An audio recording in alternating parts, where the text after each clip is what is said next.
Collaboration, for me, I think it looks different for different ESOL teachers. We all kind of tackle this differently, it seems, even within our own team and our own school.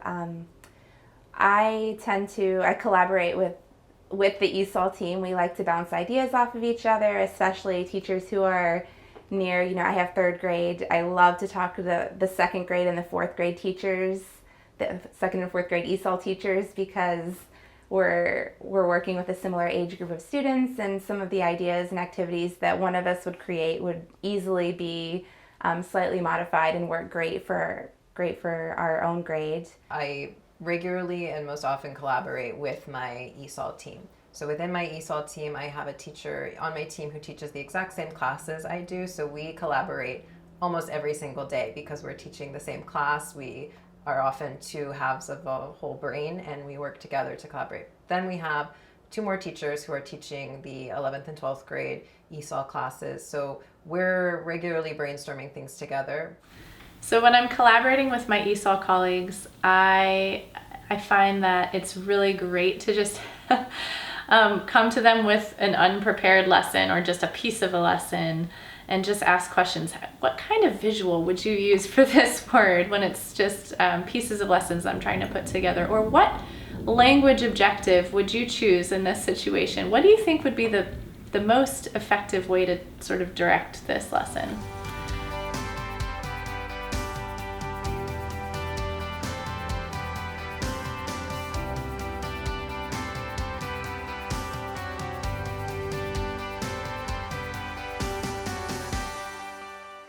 We also attend our weekly grade level collaborative planning meetings.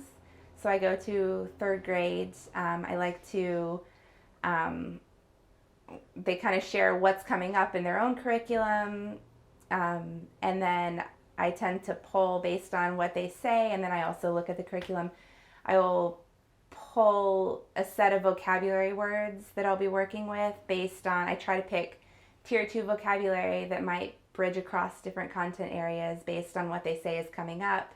So I'll create a vocabulary list and then do activities and cycles with that vocabulary and try to connect it to what they're doing, what they will be doing in their classroom.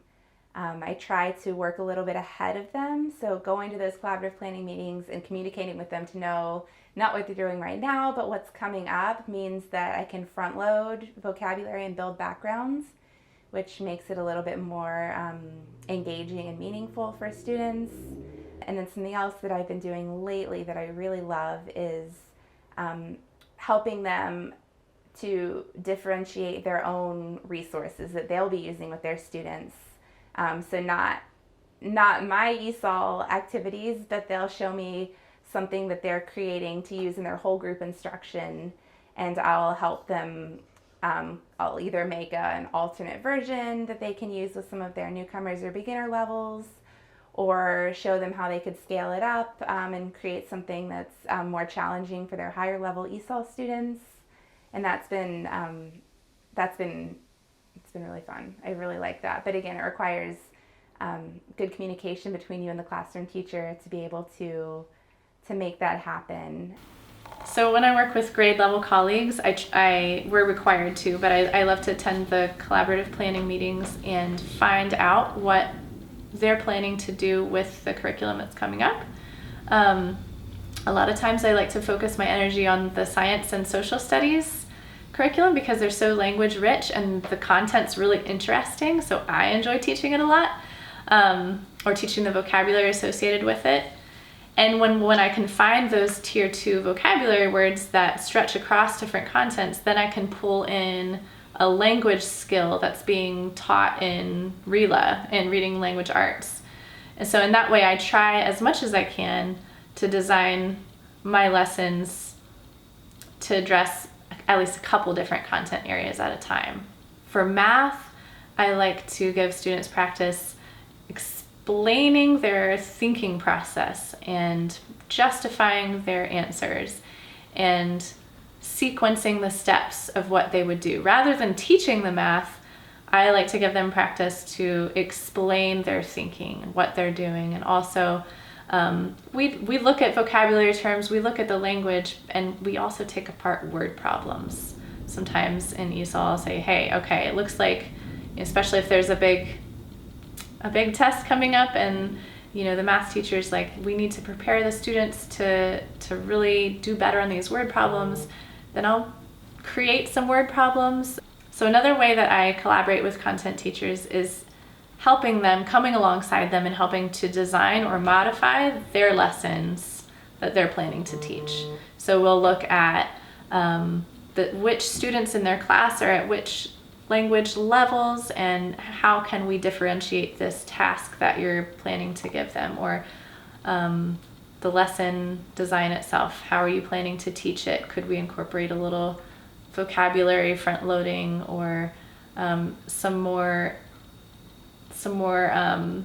oral language practice with the content that can involve all the learners. So I'll just kind of be a little bit of a strategist when I'm collaborating with classroom teachers a lot of times. And then oftentimes a lot of collaboration will happen in the teacher's lounge.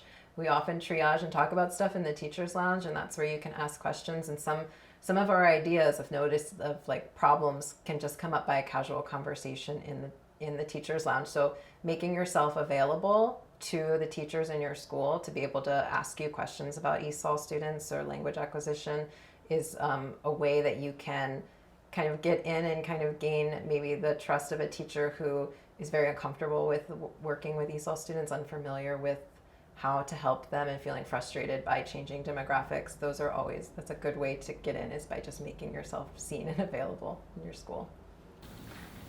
Something else that I've learned in my short years of teaching is that collaboration is really fun with teachers who are really invested and are willing to go the extra mile and put in the extra time to adjust and make those adjustments that are right for the students.